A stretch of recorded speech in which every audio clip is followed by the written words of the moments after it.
Hi everyone, welcome back. Thanks for joining us today. We've got a brand new story to share with you. So let's begin.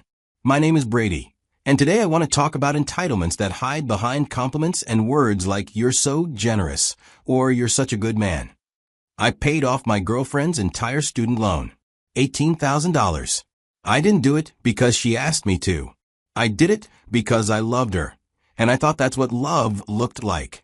But when she said I should pay off her sister's student loan, too, that was the moment I realized this wasn't about love anymore. And just like that, I knew I was being used.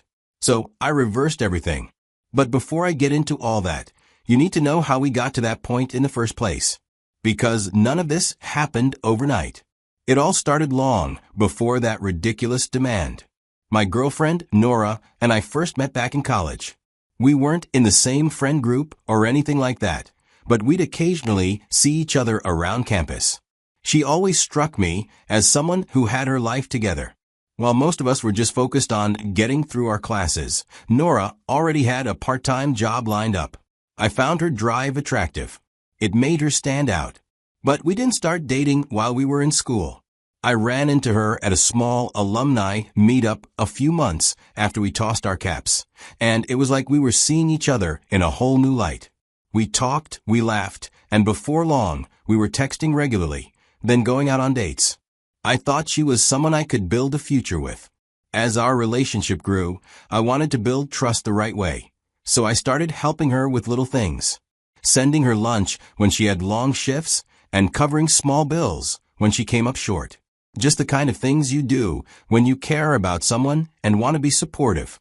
I just believed in showing up in the small ways that matter. After I graduated from college, I was fortunate enough to get a job at my uncle's IT company. I know, some people hear family connection and immediately roll their eyes. But let me be clear, my uncle didn't hand me the job out of pity. He knew I had the skills. But yes, the door opened for me because we're related. I won't lie about that. It was a good job, and the pay was better than what most people our age were getting at the time. I was grateful. But I also felt a strong sense of responsibility not to misuse what I'd been given. To me, the real flex was being able to show up for the people I cared about. When Nora and I started dating after college, I was learning things about her bit by bit. One thing that caught me off guard was finding out she had student loans. While we were in school, we weren't close back then, so she had no reason to share it. Now that we were together, she started opening up more, especially about the stress she was under. Every so often, I'd notice her tense up when she checked her debt. Eventually, she told me that she owed money, and worse, that the balance wasn't shrinking even though she was paying. I could tell it really weighed on her. A part of me started thinking about what I could do, not because she asked, but because I cared. If you love someone and you're in a position to ease their burden, why wouldn't you at least consider it? But that right there is where the story begins to shift.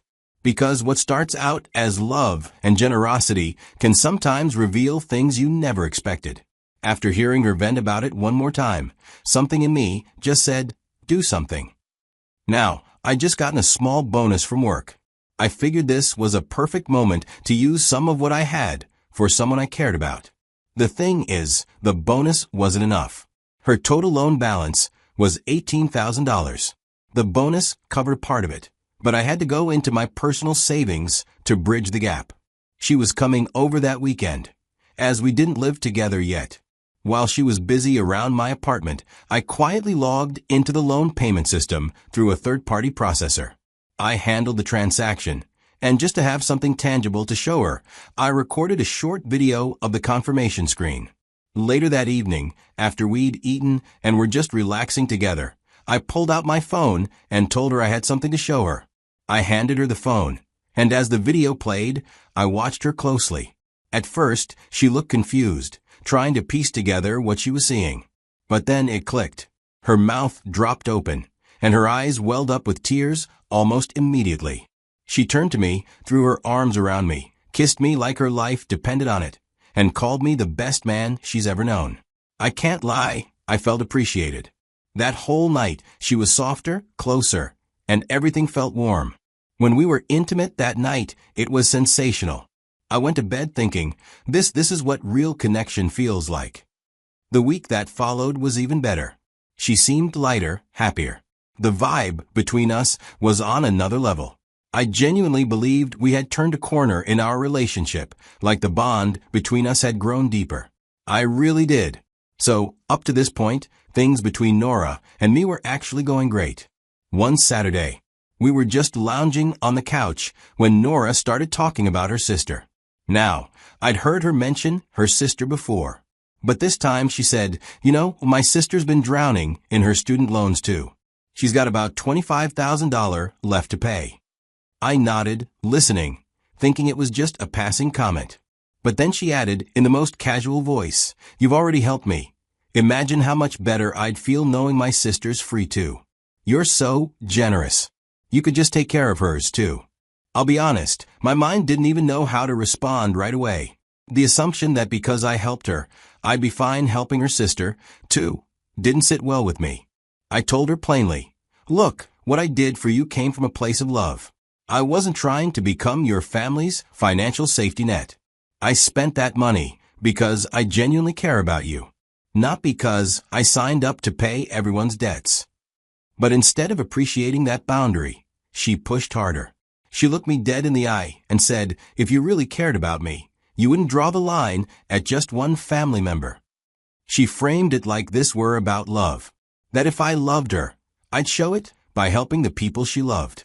That's when I felt something deep in my gut shift. That night, I tried to explain again that $25,000 was too much for me to give at that moment, especially after just stretching myself to help her. But she didn't want to hear that. She said something I'd ever heard from her. "If you won't do this for my sister, I don't know if I can be with someone so selfish." That's when I realized this wasn't about love. It was about entitlement. And I couldn't pretend I didn't see it anymore. So I got up, went into my home office, and pulled up the details of the loan payment. I had used a third-party service to make the transfer, mostly for convenience, but now I was grateful for that decision. The payment was still pending. It hadn't been fully processed yet. I checked the cancellation terms twice, then a third time, to be sure. And then I hit the cancel button. When I got the email confirmation that the $18,000 payment had been successfully reversed, I sat there for a moment, just staring at the screen. I walked back into the living room where Nora was still scrolling through her phone like nothing had happened. I looked her in the eye and said, "Since you said you don't know if you can be with someone so selfish, I've reversed the money I spent paying off your loan." She blinked. It took her a second to register what I said. But when she did, it was like a switch flipped. She jumped up, her face twisted with rage. "Are you serious right now?" she shouted. "You're so petty. This is why men like you will always be insecure. You're not even a real man." I didn't respond. Not because I didn't have anything to say, but because I knew nothing I said would matter. She didn't want to understand. She just wanted more. And now that the gravy train had stopped, she was furious. She stormed out of my apartment, slamming the door behind her. I just stood there in silence, watching it all unfold, realizing for the first time that I'd been in love with a version of her that never really existed. And that, right there, was the snap. That same evening, I noticed her Instagram stories started flooding with cryptic quotes. Stuff like "real love doesn't come with conditions," and "some people only give to feel powerful." At first, I rolled my eyes and kept it moving. But then it escalated. She started posting not-so-subtle jabs, full of vague language, but pointed enough that anyone who knew us would realize she was talking about me. A few hours later, she uploaded this long, dramatic post. It had a sad selfie, a black-and-white filter, and a paragraph claiming she had just ended a relationship with someone who used money to control and manipulate. She wrote that she felt emotionally drained and that she had been giving her all while being made to feel small. She even added hashtags like #NarcissistSurvivor and #CheapMenSuck. I wish I could say I was shocked, but honestly, I was just disappointed. My plan was simple: stay quiet, stay respectful, and let the truth be what it is. But silence doesn't work in the age of the internet. A few of my friends started messaging me, people I hadn't talked to in months. Some were concerned, some were confused. A couple asked outright, "Bro, what's going on? Did you really do her dirty?" That's when I realized Nora had started telling people her version of the story. She told people I made a grand gesture just to throw it in her face. She said I took the money back out of spite. She even claimed I had trust issues and used money to manipulate her emotions. What she conveniently left out was her demand that I also pay her sister's $25,000 debt, and the threat she made about leaving me if I didn't. Then came the screenshots. I started getting tagged in group chats. People were sending me screen grabs of her posts, parts of our private messages, and her comments under shady memes. Some of them said things like, "This is why I don't trust men with money," or "Never let a man act like your savior." She was smart about it, never said my name, never showed our exact conversation. But if you knew us, you knew who she meant. She was careful, calculated, and emotionally manipulative. She wanted to win in the court of public opinion and ruin my name so people wouldn't question her side of the story. I sat back and watched my name get dragged, not for what I did, but for what she made people think I did. And the craziest part? Not once did she mention the loan demand. Not once did she say he reversed the payment because I said I wouldn't stay with him unless he paid my sister's debt too. Because she knew that made her look bad. So instead, she played the victim, and I became the villain in her carefully edited drama. About 3 days after I reversed the $18,000 payment I had used to clear Nora's student loan, my phone lit up with her name. I never knew she would call my number. I picked up, and right from the start, she came in hot. She started by telling me, in a cold, almost rehearsed voice, that if I cared at all about her, or even about my own reputation, I'd repay her loan again. Then, without skipping a beat, she added that I should also go ahead and clear her sister's $25,000 loan too. I didn't interrupt her even though every sentence felt more ridiculous than the last. Then came the threat. She said if I didn't pay, she would keep telling people I was emotionally abusive and cheap, that I used her. She told me she'd already started spreading the truth, and that if I didn't fix it, she'd make sure everyone around me believed her version of the story. She said it with such confidence. But instead of reacting, I just laughed and ended the call without another word. What she didn't know or see coming was that I had been recording the entire call. I had the whole thing saved.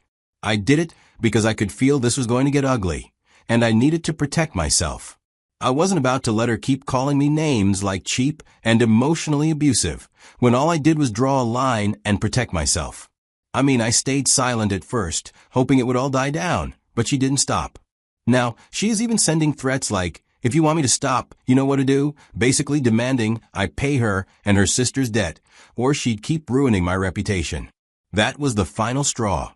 A few days after that ridiculous call, I went straight to my lawyer's office with the recording. My lawyer listened to it and said this was a textbook example of defamation and malicious intent. We started the process immediately and filed a defamation lawsuit against Nora. Now here's where things took a bizarre turn. A few days after Nora got served the court papers, I got a message from her sister, Celine. At first, I thought she was just trying to keep the peace, maybe even embarrassed about how her sister had acted.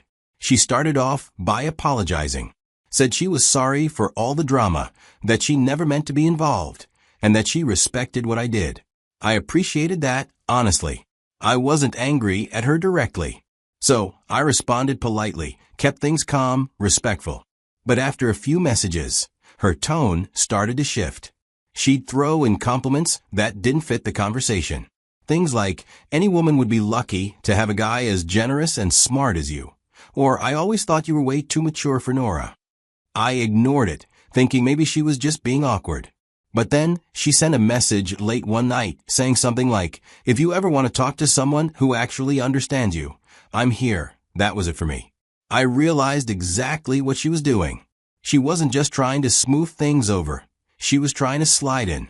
Whether it was out of genuine interest or just some twisted power game, I didn't care. The whole situation already felt messy enough. I didn't need to entertain anything that would complicate things further. So I blocked her right then and there. Now that the dust has settled, I've had some time to think about what happened and what it really meant. See, anyone can throw money at a situation and pretend it's affection. But true love? It's not about how much you can give. It's about whether the other person would still value and respect you if you had nothing left to give.